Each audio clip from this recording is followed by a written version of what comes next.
Item ಯಾವುದೇ ಇರಲಿ try ಮಾಡಿ ಆಚಿ ಚಿಕನ್ ಮಸಾಲಾ. ಈ ಕೊಲ್ಲಿ ದೇಶದ ಮಧ್ಯೆ ಯುದ್ಧ ಪ್ರಾರಂಭ ಆದಾಗಿನಿಂದಲೂ ಕೂಡ ಅದರ ಎಫೆಕ್ಟ್ ನೇರವಾಗಿ ನಮ್ಮ ಭಾರತ, ಪ್ರಮುಖವಾಗಿ ನಮ್ಮ ರಾಜ್ಯಕ್ಕೂ ಕೂಡ ತಟ್ಟಿದೆ. ಈಗ ಕೊಲ್ಲಿ ಯುದ್ಧದ ಎಫೆಕ್ಟ್ ನಮ್ಮ ಬಯಲು ಸೀಮೆಗೂ ತಟ್ಟಿದೆ. ರೈತರು ಕಣ್ಣೀರು ಹಾಕ್ತಿದ್ದಾರಂತೆ.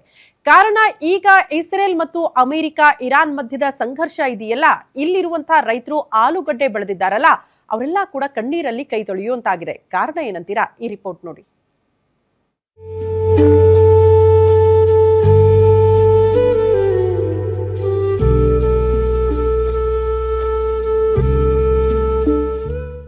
ಮಧ್ಯಪ್ರಾಚ್ಯದಲ್ಲಿನ ಯುದ್ಧದ ಬಿಕ್ಕಟ್ಟಿನಿಂದಾಗಿ ದೇಶಾದ್ಯಂತ ವಾಣಿಜ್ಯ ಅನಿಲ ಪೂರೈಕೆಯಲ್ಲಿ ವ್ಯತ್ಯಯ ಉಂಟಾಗಿದ್ದು, ಇದರಿಂದ ಹೋಟೆಲ್ಗಳು ಬಂದ್ ಆಗಿ ಆಲೂಗಡ್ಡೆ ಸೇರಿದಂತೆ ತರಕಾರಿಗಳಿಗೆ ಬೇಡಿಕೆ ಕುಸಿದಿದೆ.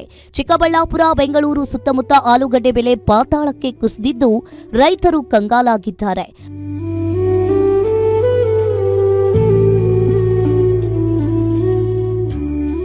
ಅತಿ ಹೆಚ್ಚು ಆಲೂಗಡ್ಡೆ ಬೆಳೆಯುವ ಚಿಕ್ಕಬಳ್ಳಾಪುರದ ರೈತರು ಆಲೂಗಡ್ಡೆ ಬೆಲೆ ಕುಸಿತದಿಂದ ಕಂಗಾಲಾಗಿ ಹೋಗಿದ್ದಾರೆ. ಇನ್ನು ಜಿಲ್ಲೆಯ ಖಾಸಗಿ ಕೋಲ್ಡ್ ಸ್ಟೋರೇಜ್ಗಳಲ್ಲಿ 2 ಲಕ್ಷ ಮೂಟೆ ಸಾಮರ್ಥ್ಯವಿದ್ರೂ ಕೂಡ ಈಗಾಗಲೇ 1 ಲಕ್ಷಕ್ಕೂ ಅಧಿಕ ಮೂಟೆಗಳು ಭರ್ತಿಯಾಗಿವೆ. ಹೆಚ್ಚಿನ ಸ್ಟಾಕ್ ಮಾಡಿದ್ರೆ ತಾಪಮಾನ ಏರುಪೇರಾಗಿ ಆಲೂಗಡ್ಡೆ ಕೊಳೆಯುವ ಭೀತಿ ಎದುರಾಗಿದೆ.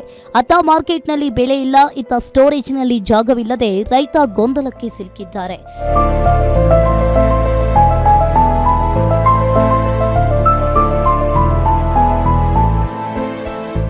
ಇನ್ನು ಜಿಲ್ಲೆಯ ಶಿಡ್ಲಘಟ್ಟದ ಅಬ್ಲೂಡು ಗ್ರಾಮದ ರೈತ ಕೃಷ್ಣ 3 ಎಕರೆಯಲ್ಲಿ ಆಲೂಗಡ್ಡೆಯನ್ನ ಬೆಳೆದಿದ್ದಾರೆ. ಆದರೆ ಈತ ಬೆಳೆದ ಬೆಳೆಗೆ 1 ಮೂಟೆಗೆ ಕೇವಲ 300 ರೂಪಾಯಿ ಮಾತ್ರ ಮಾರಾಟವಾಗ್ತಾ ಇದೆ. ಇನ್ನು ಬಿಸಿಲಿಗೆ ಆಲೂಗಡ್ಡೆ ಕುಳಿತಾ ಇರುವುದನ್ನ ನೋಡಲಾಗದೆ ಕೊನೆಗೆ ಹಸುಗಳಿಗೆ ಆಹಾರವಾಗಿ ನೀಡ್ತಾ ಇದ್ದಾರೆ. ಇದರಿಂದ ರೈತನಿಗೆ ಲಕ್ಷಾಂತರ ರೂಪಾಯಿ ನಷ್ಟವಾಗ್ತಾ ಇದೆ. ಮಿಷಿನರಿ ಬಂದಿತ್ತು, ಅದಕ್ಕೋಸ್ಕರ ನಾವು ಒಂದು 8 ಎಕರೆ ಮಿಷಿನರಿಯಲ್ಲಿ ಆಲೂಗಡ್ಡೆ ಬೆಳೆದಿದ್ವಿ.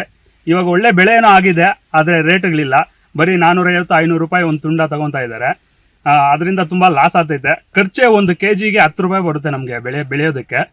ಒಟ್ಟಾರೆಯಾಗಿ ದೂರದ ದೇಶಗಳ ಯುದ್ಧ ಚಿಕ್ಕಬಳ್ಳಾಪುರದ ರೈತರ ಕಣ್ಣಲ್ಲಿ ನೀರು ತರಿಸಿದೆ. ಸಾಲ ಮಾಡಿ ಬೆಳೆದ ಬೆಳೆ ಕಣ್ಣೆದುರೇ ಮಣ್ಣು ಪಾಲಾಗ್ತಾ ಇದೆ. ಈಗಲಾದರೂ ಸರ್ಕಾರ ಎಚ್ಚೆತ್ತುಕೊಂಡು ಬೆಂಬಲ ಬೆಲೆ ಘೋಷಿಸಿ ಪರ್ಯಾಯ ವ್ಯವಸ್ಥೆ ಮಾಡುತ್ತಾ ಅನ್ನೋದನ್ನ ಕಾದು ನೋಡಬೇಕಿದೆ. Rajappa, guarantee news, Chikkaballapur.